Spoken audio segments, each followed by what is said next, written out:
So hi guys, welcome back to my YouTube channel. ನಾನು ಇವತ್ತಿನ daily ವ್ಲಾಗ್ನ ನನ್ನ ಡೈಲಿ ರೊಟೀನ್ ವ್ಲಾಗ್ ಅಂತ ಸ್ಟಾರ್ಟ್ ಮಾಡಿದ್ದೀನಿ. ಸೊ ಪ್ಲೀಸ್ ಸಪೋರ್ಟ್ ಮಾಡಿ. ಆ್ಯಂಡ್ ಇನ್ನೂ ಯಾರೂ ನಮ್ಮ ಚಾನಲ್ನ ಸಬ್ಸ್ಕ್ರೈಬ್ ಆಗಿಲ್ಲ, ಪ್ಲೀಸ್ ಬೇಗ ಸಬ್ಸ್ಕ್ರೈಬ್ ಆಗಿ. ಇನ್ನೂ ಇದೇ ಥರ ವೀಡಿಯೋ ಮಾಡಬೇಕಂದ್ರೆ ಪ್ಲೀಸ್ ಶೇರ್ ಮಾಡಿ, ಕಮೆಂಟ್ ಮಾಡಿ, ಲೈಕ್ ಮಾಡಿ. ಸೊ ಬನ್ನಿ ನಾನು ಇವತ್ತಿನ ಬ್ಲಾಗ್ನ ಶುರು ಮಾಡೋಣ.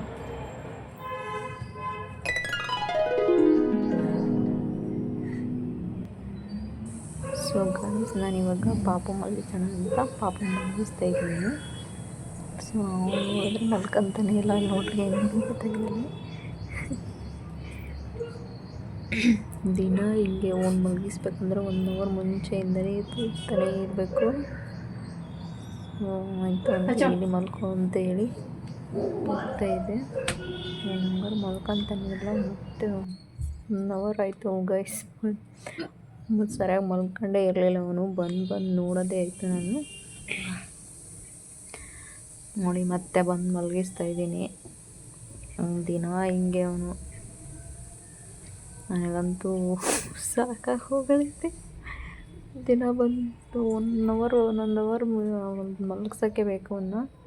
ಮತ್ತು ಬೇಗ ಎದ್ದೇಳ್ಬಿಡ್ತಾನೆ. 1 ಅವರ್ 2 ಅವರ್ ಅಷ್ಟೇ ಮಲ್ಕೊತಾನೆ, ಮತ್ತು ಎದ್ಬಿಡ್ತಾನೆ. ಆ ಥರ ಮಾಡ್ತಾನೆ ಅವನು. ಸೊ ಫೈನಲಿ ನಿದ್ದೆ ಬರ್ತಾಯಿತ್ತು, ಹಂಗೆ ತೂಗ್ತಾಯಿದ್ದೆ, ಮಲ್ಕೊಂಡ. ಸೊ ಆ ಕಡೆ ಹಂಗೆ ಏನೋ ಒಂದು ಎತ್ಕೊಂಬರೋಣ ಅಂತ ಹೋದೆ, ಮತ್ತೆ ಸೌಂಡ್ ಮಾಡ್ದೆ, ಮತ್ತೆ ಹೋಗಿ ಬಂದ. ಅದಕ್ಕೆ ಬೆಡ್ಶೀಟ್ ಹಚ್ಚೋಣ ಅಂತ ಬೆಡ್ಶೀಟ್ ಹಚ್ಚಿದೆ, ಮಲ್ಕೊಂಡ. ಅದ್ರಾಗೂ ಸ್ವಲ್ಪ ಹೆಚ್ಚಾಗಿದ್ದ, ಆದರೂ ಒಂದು ಸ್ವಲ್ಪ ಒದ್ದಾಡ್ತಾನೆ, ಆ ಥರ ಮಾಡ್ತಾಯಿದ್ದ, ಹೇಳ್ಕೊಂಡವನೇ. ಸೊ ನಾನು ಬೆಡ್ಶೀಟ್ ಹಚ್ಚಿ ನನ್ನ ಕೆಲಸ ನಾನು ಮಾಡ್ಕೊಳ್ಳೋಣ ಅಂತ ಮಾಡ್ಕೊಂಡು ಹೋಗೋಣ ಅಂತ. ನನಗೆ ಬೇರೆ ಫುಲ್ಲು ಹೊಟ್ಟೆ ಹಸಿತಾಯಿತ್ತು. ನಮ್ಮ ಪಾಪು ಬೇರೆ ಮಲ್ಕೊಂತಾನೆ ಇಲ್ಲ. ಒಂದು ವರ್ಷದಲ್ಲಿ ನನಗಂತೂ ಹೊಟ್ಟೆಯಲ್ಲಿ ಹುಳಗಳೆಲ್ಲ ಡ್ಯಾನ್ಸ್ ಮಾಡ್ತಾವೆ. ಸೊ ಬೇಗ ಮಲ್ಕೊಂಡ್ರೆ ಸಾಕಪ್ಪ ಅಂದಂಗೆ ಆಗಿತ್ತು. ಇನ್ನೂ ಹೆಚ್ಚಾಗಿ ಎದ್ದು ಮಲಗಿಸ್ತಾ ಇದ್ದೀನಿ. ನೋಡ್ತಾ ಇದ್ದೀನಿ ನಾನು ಮಲ್ಕೊಂಡ ಅಂತ. ಅವನಿಗೂ ಸ್ವಲ್ಪ ಮಲ್ಕೊಂಡಿದ್ದ, ಆದರೆ ಸ್ವಲ್ಪ ತಲೆ ಎದ್ದು ನೋಡ್ತಾ ಇದ್ದ. ಸ್ವಲ್ಪ ಮಲ್ಕೊಳ್ಳೋವರೆಗೂ ನಾನು ಎಲ್ಲೂ ಹೋಗೋಕ್ಕಾಗಲ್ಲ. ಮಲ್ಕೊಂಡ ಅಂತ ಅವನ್ನ ಮಲಗಿಸೋದು ಎಷ್ಟೊಂದು ಆಯ್ತು ನೋಡ್ರಿ ಗೈಸ್. ಸೊ ನೆಕ್ಸ್ಟ್ ಮಳೆ ಬರ್ತಾಯಿತ್ತು ಅಂತ ಹೇಳಿ ನಾನು ಹೊರಗಡೆ ಹೋಗಿ ನೋಡಿದೆ, ಹನಿ ಬೀಳ್ತಾಯಿತ್ತು. ಸ್ವಲ್ಪ ಬಟ್ಟೆ ಹಾಕಿದೆ, ಅವನು ತೆಗೆದಿಟ್ಟು ಸೈಡಿಗೆ. ಮಳೆ ಬರ್ತಾಯಿತ್ತು, ಹಂಗೆ ಸುಮ್ಮನೆ ಒಂದು ವೀಡಿಯೋ ಮಾಡಿಕೊಂಡು ಬಂದೆ. ಎಲ್ಲಿ ತೆಗೆದಿಟ್ಟಿದ್ದೀನಿ ಸೈಡಲ್ಲಿ. ಸೊ ಈಗ ಪಾಪಗೆ ಹಸಿದು ಅಂತ ಈಗ ಮತ್ತೆ ತಣ್ಣಗೆ ಹಾಕತ್ತೆ ಅಂತೇಳಿ ಒಳಗಡೆ ತಗೊಂಡು ಬಂದೆ. ಬಂದು ನಾನು ತಿನ್ನಬೇಕು ಅಂತ ಬಂದೆ. ನೋಡಿದ್ರೆ ಫುಲ್ ಅಡುಗೆ ಮನೆಯೆಲ್ಲ ಗಲೀಜಾಗಿದ್ದು. ಸೊ ಫಸ್ಟ್ ಅದನ್ನೆಲ್ಲ ತೆಗೆದಿಟ್ಬಿಡೋಣ ಅಂತ ಹೇಳಿ ತೆಗೆದಿಡ್ತಾ ಇದ್ದೀನಿ. ತೆಗೆದಿಟ್ಟು ಕ್ಲೀನ್ ಮಾಡ್ಬೋದು ಫಸ್ಟ್ ಅಂತ ಕ್ಲೀನ್ ಮಾಡಬೇಕು. ಈಗ ಕ್ಲೀನ್ ಮಾಡ್ತಾಯಿದ್ದೀನಿ ತಡೀರಿ. ಸೊ ಈಗ ಸ್ಟಾರ್ಟ್ ಮಾಡ್ತಿದ್ದೀನಿ ಕ್ಲೀನ್ ಮಾಡೋಣ ಅಂತೇಳಿ. ಸೊ ಫಸ್ಟ್ ಇದನ್ನೆಲ್ಲ ಕ್ಲೀನ್ ಮಾಡಿಬಿಟ್ಟು ತಿಂಡಿ ತಿನ್ನೋಣ ಅಂತ ಕ್ಲೀನ್ ಮಾಡ್ಕೊತಾ ಇದ್ದೀನಿ. ಆಮೇಲೆ ಪಾತ್ರೆ ತೊಳೆಯೋಣ ತಂದೆ ಸ್ವಲ್ಪ ತಿಂಡಿ ತಿಂದು ಅಂತ ಇನ್ನೂ ಕಸ ಹೊಡಿಬೇಕು. ಏನೇನು ಕೆಲಸ ಆಗಿಲ್ಲ. ನಮ್ಮ ಪಾಪ ಮಲ್ಕೊಳ್ಳೋವರೆಗೂ ನನ್ನ ಮನೇಲಿ ಏನು ಕೆಲಸನೇ ಆಗೋದಿಲ್ಲ. ಮಲ್ಕೊಂಡಾಗೂ ಅಷ್ಟೇ ಏನೋ ಸೌಂಡ್ ಬರ್ತೈತೆ ಏನೋ ಅಂತ ಎದ್ಕೊಂಡು ಕೆಲಸ ಮಾಡಬೇಕು. ಸೌಂಡ್ ಮಾಡಿದ್ರೆ ಎದ್ದೇಳಿ ಬಿಡ್ತಾನೆ. ಸೊ ಈಗ ಫಸ್ಟ್ ಅದಕ್ಕೆ ಹಿಂಗಾರು ಹೋಗಿ ಫುಲ್ ಹೊಟ್ಟೆ ಸಿತೈತಲ್ಲ, ಅದಕ್ಕೆ ಕ್ಲೀನ್ ಮಾಡಿಬಿಟ್ಟು ತಿಂಡಿ ತಿಂದು ಆಮೇಲೆ ಬೇಕಾದರೆ ಪಾತ್ರೆ ತೊಳೆಯೋಣ ಅಂತ ಹೇಳಿ ಈ ಕಡೆ ಇಟ್ಟು ಚಪಾತಿ ಅಲ್ಲೇ ಆಗಿತ್ತು. ಫಸ್ಟು ಎಲ್ಲ ಆರೋಗ್ಬಿಟ್ಟಿದ್ದು ಅಂತೇಳಿ ಮತ್ತೆ ಬಿಸಿ ಮಾಡ್ಕೊತ ಇದ್ದೀನಿ. ಚಪಾತಿನ ಬಿಸಿ ಮಾಡ್ಕೊತ ಇದ್ದೀನಿ. ನೀವು ನೋಡ್ತಾ ಇರ್ಬೋದಲ್ಲ, ಹಾಗೆ ಚಪಾತಿನ ಬಿಸಿ ಮಾಡ್ಕೊತ ಇದ್ದೀನಿ. ಸೊ ಆವಾಗೇ ತಿನ್ನೋಣ ಅಂತೇಳಿ ಮಾಡ್ಕೊಂಡು ಪಾಪ ಮಲ್ಕೊಳ್ಳೋದು ಲೇಟ್ ಆಯಿತು. ಸೊ ಹಾಗಾಗಿ ಮತ್ತೆ ಬಿಸಿ ಮಾಡಿಕೊಂಡು ತಿನ್ನೋಣ ಅಂತ ಬಿಸಿ ಮಾಡ್ತಾಯಿದ್ದೀನಿ. ಸೊ ಹಾಕೊಳ್ಳೋದಕ್ಕೆ ಇವಾಗ ನಾನು ತಟ್ಟೆ ತಗೊಂಡೆ. ನನಗಂತೂ ಸಿಕ್ಕಾಪಟ್ಟೆ ಹೊಟ್ಟೆ ಹಸಿತೈತೆ ಗೈಸ್. ಚಪಾತಿ ಹಾಕೊಂಡು ತಿನ್ಬಿಡೋಣ ಫಸ್ಟು ಅಂತೇಳಿ 2 ಚಪಾತಿ ಹಾಕೊಂಡು ತಿಂದ್ವಿ.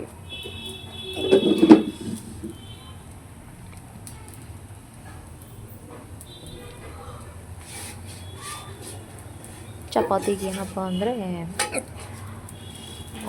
ಚಿಕನ್ ಸಾಂಬಾರು. ನೈಟ್ ಚಿಕನ್ ಮಾಡಿದ್ವಿ, ಅದೇ ಸಾಂಬಾರು ಇತ್ತು. ಅದಕ್ಕೆ ನಾನು ಚಪಾತಿ ಮಾಡಿಕೊಂಡು ತಿಂತಿದ್ದೀನಿ.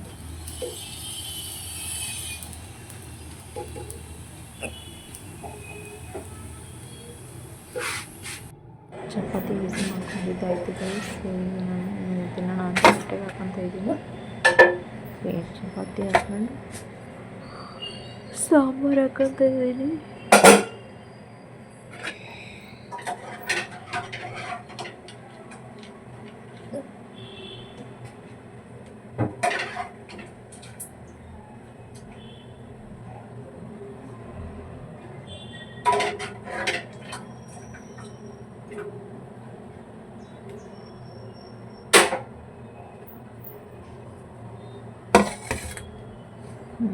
ಚಳಿಗೆ ಬಿಸಿ ಬಿಸಿ ತಿಂತಾಯಿದ್ರೆ ಇನ್ನೂ ತಿನ್ನೋಣ ಅನಿಸಿರುತ್ತೆ. ಸೊ ಫುಲ್ ಚಳಿ ಇತ್ತು, ಸೊ ಹಂಗಾಗಿ ಬಿಸಿ ಮಾಡ್ಕೊಂಡು ತಿಂತಾ ಇದ್ದೀನಿ ಗೈಸ್. ಸೊ ಬನ್ನಿ ಒಂದು ತಗೊಂಡು ತಿನ್ನೋಣ.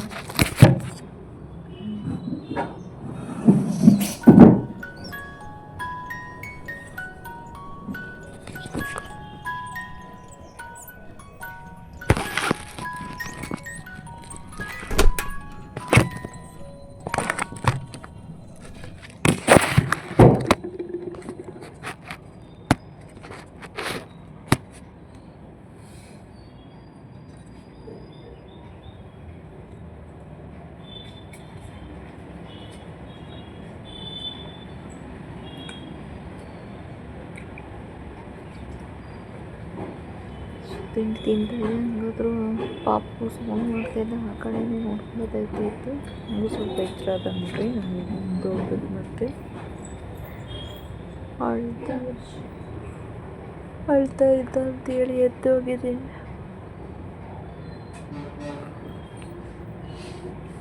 ಮತ್ತೆ ಹೋಗ್ಬಿಟ್ಟು ಬರಬೇಕು ಅನ್ನೋದೇ ಇಷ್ಟ.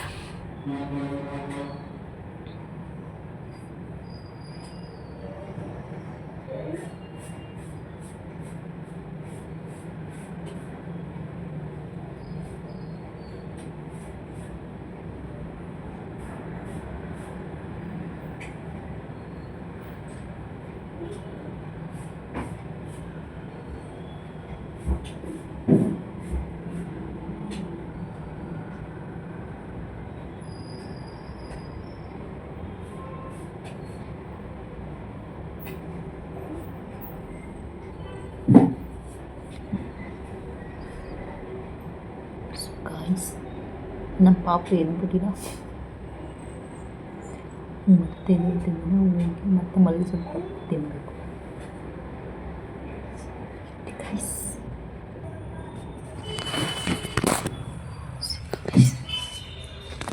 ಸೊ ಗೈಸ್ ಫೈನಲಿ ಮಲಗಿಸಿ ಬಂದೆ.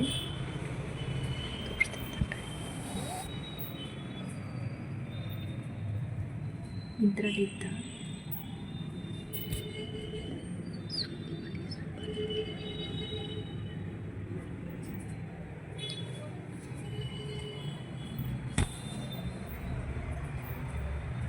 ಸೊ ಜೋಕಾಲಿಗೆ ಮಲ್ಕೊಂಡಿದ್ದ. ನಾನು ಅವನ್ನ ಕೆಳಗಡೆ ಮಂಚದ ಮೇಲೆ ಮಲಗಿಸ್ಬಿಟ್ಟು ಬಂದಿದ್ದೀನಿ. ಸೊ ಈಗ ಎಚ್ಚರ ನಾನು ಬೇಗ ತಿಂಡಿ ತಿನ್ಕೊಂಡ್ಬಿಡ್ಬೇಕು.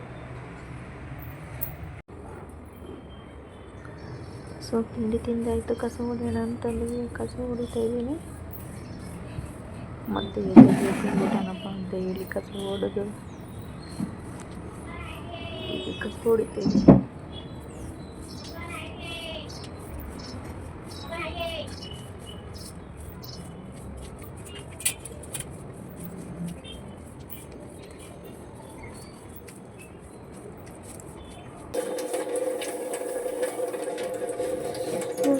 ಪಾತ್ರೆ ಇದ್ದು ಅಂತೇಳಿ ಅವನು ತೊಳೆದ್ಬಿಡೋಣ ಅಂತ ಕಸ ಹೊಡೆದು ಪಾತ್ರೆ ತೊಳೆಯಕ್ಕಂತ ಬಂದು ಪಾತ್ರೆ ತೊಳಿತಾಯಿದ್ದೀನಿ. ಮತ್ತು ಅದ್ರಾಗೂ ಸೌಂಡ್ ಮಾಡಬಾರ್ದು ಆ ಥರ ತೊಳಿತಾಯಿದ್ದೀನಿ. ಅದು ಸ್ವಲ್ಪ ಅದು ಸೌಂಡ್ ಬರುತ್ತೆ, ಏನು ಮಾಡೋಕ್ಕಾಗಲ್ಲ ಪಾತ್ರೆ ಅಂದರೆ. ಸೊ ಅದನ್ನು ಎಷ್ಟಾಗುತ್ತೋ ಅಷ್ಟು ಸೌಂಡ್ ಕಂಟ್ರೋಲ್ ಮಾಡಿಕೊಂಡು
ಸೊ ಗೈಸ್, ಇದಾಗಿತ್ತು ಇವತ್ತಿನ ವ್ಲಾಗ್. ಈ ಥರ ವೀಡಿಯೋ ಬೇಕಂದರೆ ಪ್ಲೀಸ್ ಫಾಲೋ ಮಾಡಿ. Thank you.